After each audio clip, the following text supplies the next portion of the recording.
युद्ध की तैयारियां हो रही थी। बर्बरीक आ गया।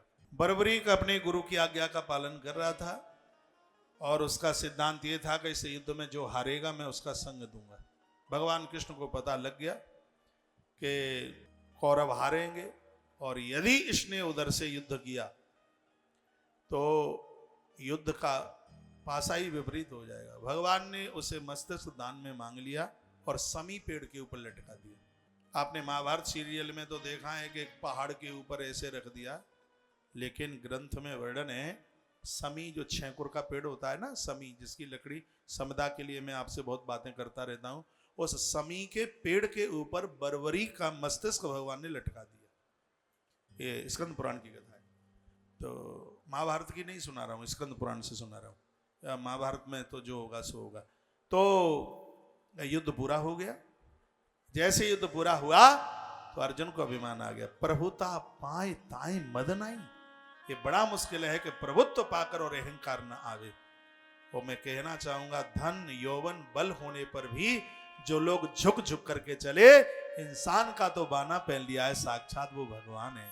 ऐसा परमात्मा है जिसको अभिमान नहीं आता। आदमी तो थोड़े से में ही, और पैसा थोड़ा सा मिला नहीं कि उसकी ऐंठ, उसकी अकड़, पैसा से तो कारे गोरे हो जाते हैं भैया। आज के समय में आदमी का विवाह थोड़ी होता है, पैसे का विवाह होता है। हमने लल्लुओं का विवाह होते देखा है, बूढ़े डुकरों का विवाह होता है। वो काय का विवाह होता है? कहीं जोड़ी नहीं मिलती भैया, कोई जोड़ी नहीं, काय की जोड़ी है। लेकिन वो तो पैसा का विवाह होता है, वो तो भावरें पैसा की पड़ती हैं भैया। पैसा तो ईख के खेत में लीक कर देता है, गांवों की कहावत है। और धन पा करके प्रभुत्व ना आवे तो ये भगवान की बहुत बड़ी कृपा है। अर्जुन को अभिमान आ गया। देखो केशव युद्ध जीत लिया, बोलो केशव युद्ध जीत लिया। बताओ कृष्ण प्रभु युद्ध जीत लिया। अर्जुन ने रिपीट करके 5-7 बार ये बात बोली। भगवान हिल गए, भगवान हैरान हो गए। और ठाकुर जी भक्त के अंदर कभी अहंकार नहीं चाहता, यह उसका नियम है, यह उसका पन है।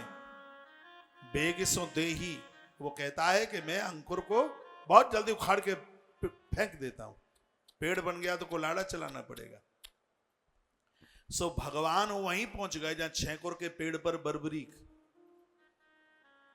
कृष्ण बोले अर्जुन को, इस युद्ध का ये साक्षी है।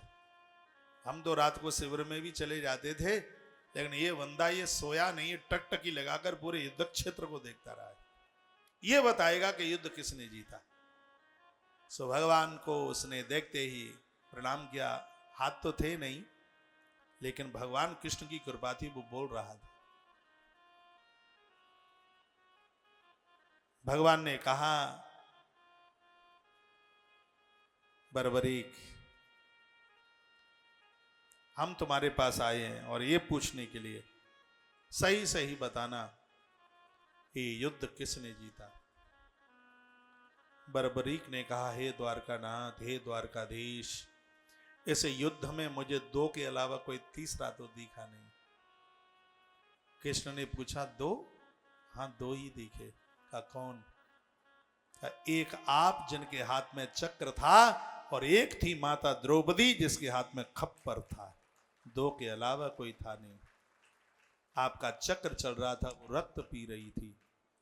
कृष्ण ने पूछा तो अर्जुन क्या कर रहा था? कहा भगवान ये तो मरे मराओं को मार रहा था, जिसको तुम मारते हुए निकल रहे थे उनमें ये लाठी बजाता हुआ जा रहा था।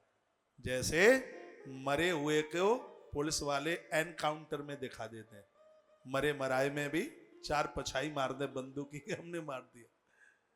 तो ये तो मरे मराए को मार रहा था। भगवान कृष्ण की आंख में आंसू आ गए।